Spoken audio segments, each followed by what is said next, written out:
जरा सोचिए, एक ऐसी दुनिया जहां कैश, क्रेडिट कार्ड्स या डिजिटल वॉलेट्स जैसी कोई चीज एग्जिस्ट ही ना करती हो। एक ऐसी दुनिया जहां रात के खाने का जुगाड़ करने के लिए आपको पहले अपने पड़ोसी को सेब की टोकरी देनी पड़े और उसके बदले में बकरी लेनी पड़े। सुनने में अजीब लग रहा है ना, पर पैसे का सफर बिल्कुल यहीं से शुरू हुआ था। आज के इस एक्सप्लेनर में हम बार्टरिंग के उस पुराने दौर से निकलकर आज के डिजिटल क्रिप्टो तक आने वाले हैं। पैसे का इतिहास और उसका इतना शानदार विकास, सच कहूं तो ये सिर्फ सिक्कों की नहीं बल्कि इंसानियत के आपसी भरोसे की कहानी है। आइए शुरू करते हैं। तो आज का हमारा रोड मैप कुछ इस तरह दिखेगा। हम बार्टर सिस्टम से शुरू करके राजवाड़ों के सिक्के, पेपर मनी का आविष्कार, फिएट करेंसी का दौर और आखिर में डिजिटल वेल्थ और क्रिप्टो तक का सफर तय करेंगे। और एंड में बात करेंगे करेंसी ऑफ ट्रस्ट की।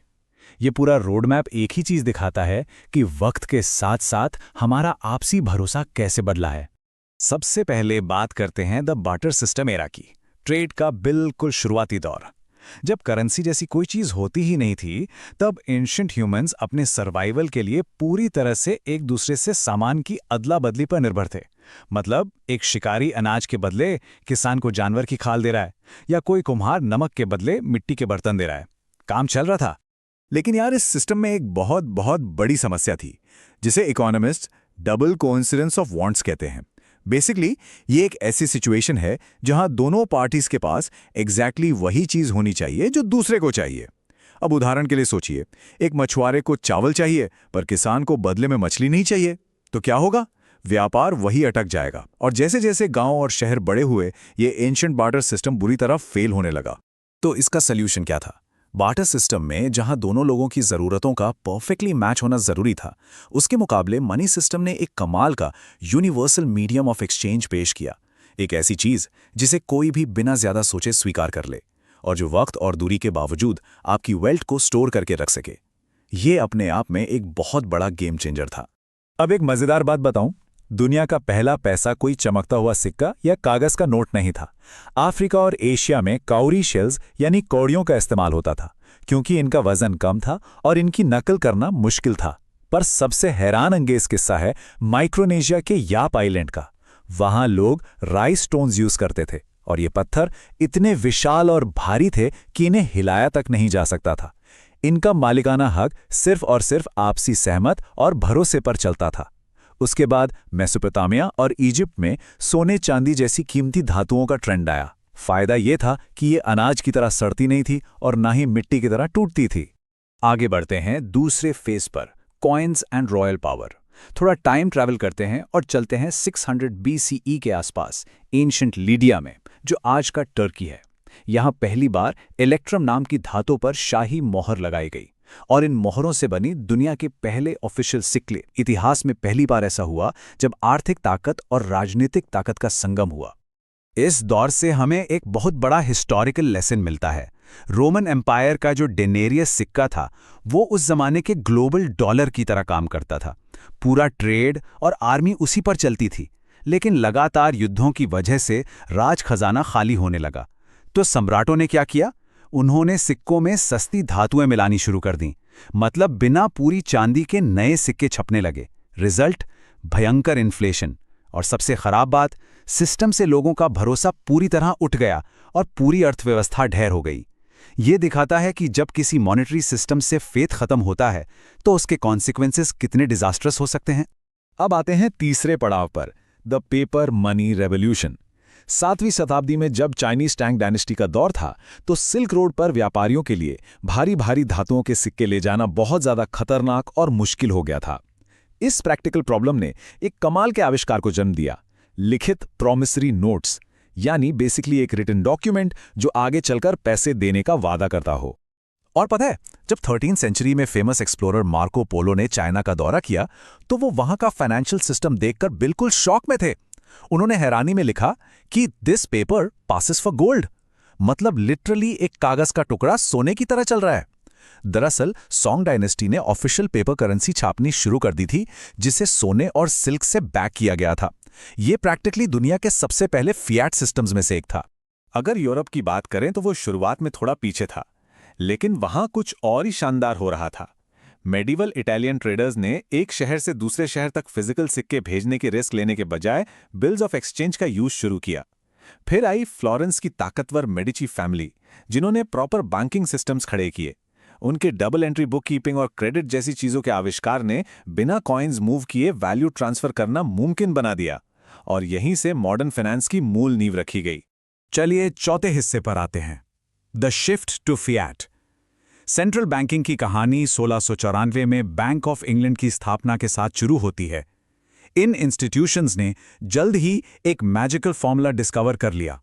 इन्हें समझ आ गया कि इनके वॉल्ट्स में जितना सोना रखा है, ये उससे कहीं ज्यादा पेपर नोट्स प्रिंट कर सकते हैं। क्यों? क्योंकि अब वैल्यू का आधार सोना नहीं बल्कि सिर्फ लोगों का विश्वास बन चुका था। अगर हम देखें कि आधुनिक पैसा कितनी तेजी से बदला है, तो टाइमलाइन वाकई चौंकाने वाली है। 1944 में ब्रेटन वुड्स एग्रीमेंट ने यूएस डॉलर को एक गोल्ड बैक्ड रिजर्व करेंसी बनाया, पर असली ट्विस्ट आया 1971 में, जब प्रेसिडेंट निक्सन ने डॉलर और सोने के बीच का कनेक्शन पूरी तरह से तोड़ दिया। रातों रात दुनिया की सारी बड़ी करेंसीज प्रैक्टिकली फियाट बन गई।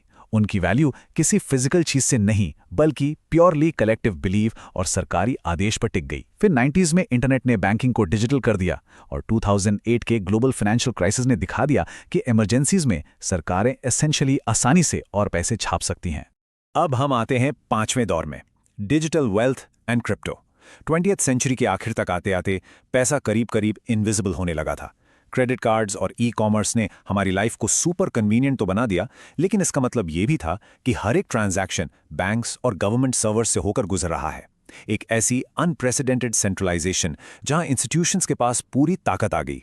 और यहीं से ये बड़ा सवाल पैदा हुआ, क्या बिना किसी सेंट्रल कंट्रोल के भी पैसे का अस्तित्व मुमकिन है? 21 मिलियन। अब ये नंबर अपने आप में बहुत दिलचस्प है। 2008 में जब बैंकिंग क्राइसिस बिल्कुल पीक पर था, सतोशी नाकामोटो नाम के किसी अनजान व्यक्ति या शायद किसी ग्रुप ने बिटकॉइन का फेमस व्हाइट पेपर रिलीज किया। बिटकॉइन की फाउंडेशनल स्ट्रेंथ इसके एक स्ट्रिक्ट मैथमेटिकल रूल में है। दुनिया में कभी भी 21 मिलियन से ज्यादा बिटकॉइन एग्जिस्ट ही नहीं कर सकते। ये मैथमेटिकल लिमिट एक ब्रिलियंट तरीके से डिजिटल स्कैरसिटी क्रिएट करती है। और इसके साथ एक और बहुत ही फैसिनेटिंग हिस्टोरिकल फैक्ट जुड़ा है। जब पहला बिटकॉइन ब्लॉक, जिसे जेनेसिस ब्लॉक कहते हैं, माइन हुआ था, तो उसके कोड के अंदर एक छिपा हुआ मैसेज डाला गया था। The Times 03 Jan 2009, chancellor on brink of second bailout for banks. ये किसी न्यूज हेडलाइन का सिर्फ एक पीस नहीं था, ये सेंट्रल बैंक्स और उनके बेल आउट्स के खिलाफ एक बहुत बड़ा प्रोटेस्ट था, और आने वाली टेक्निकल रिवॉल्यूशन की एक तरह से भविष्यवाणी भी। क्रिप्टो करेंसी ने असल में किया क्या? इसने बेसिकली ट्रस्ट का फाउंडेशन मोनार्क्स और सेंट्रल बैंक से शिफ्ट करके सीधा मैथमेटिक्स और ट्रांसपेरेंट कोड पर डाल दिया। इसमें एक डिसेंट्रलाइज्ड लेजर होता है, यानी ब्लॉकचेन, जिसे हजारों कंप्यूटर्स मेंटेन करते हैं। कोई सिंगल पॉइंट ऑफ कंट्रोल नहीं है, और इसी एक कॉन्सेप्ट ने आगे चलकर डिसेंट्रलाइज्ड फाइनेंस यानी डीफाई की पूरी दुनिया खड़ी कर दी, जिसमें इथीरियम, लाइटकॉइन और रिपल जैसे नाम सामने आए। हालांकि ट्रेडिशनल स्टेबिलिटी के मुकाबले क्रिप्टो की एक्सट्रीम वॉलेटिलिटी आज भी एक बड़ा सवाल बनी हुई है। तो लीजिए, हम आ गए हैं अपने आखिरी पड़ाव पर, द करेंसी ऑफ ट्रस्ट। आज की दुनिया पर नजर डालिए, फिजिकल कैश तेजी से गायब हो रहा है, right? Central bank digital currencies और एप्पल पे जैसे सिस्टम ने कैश, क्रेडिट और डिजिटल डेटा के बीच की लकीरों को बिल्कुल धुंधला कर दिया है। पैसा अब टेक्निकली सिर्फ एक डेटा स्ट्रीम बनकर रह गया है। लेकिन इस सब में एक चीज बहुत डीपली कनेक्ट होती है।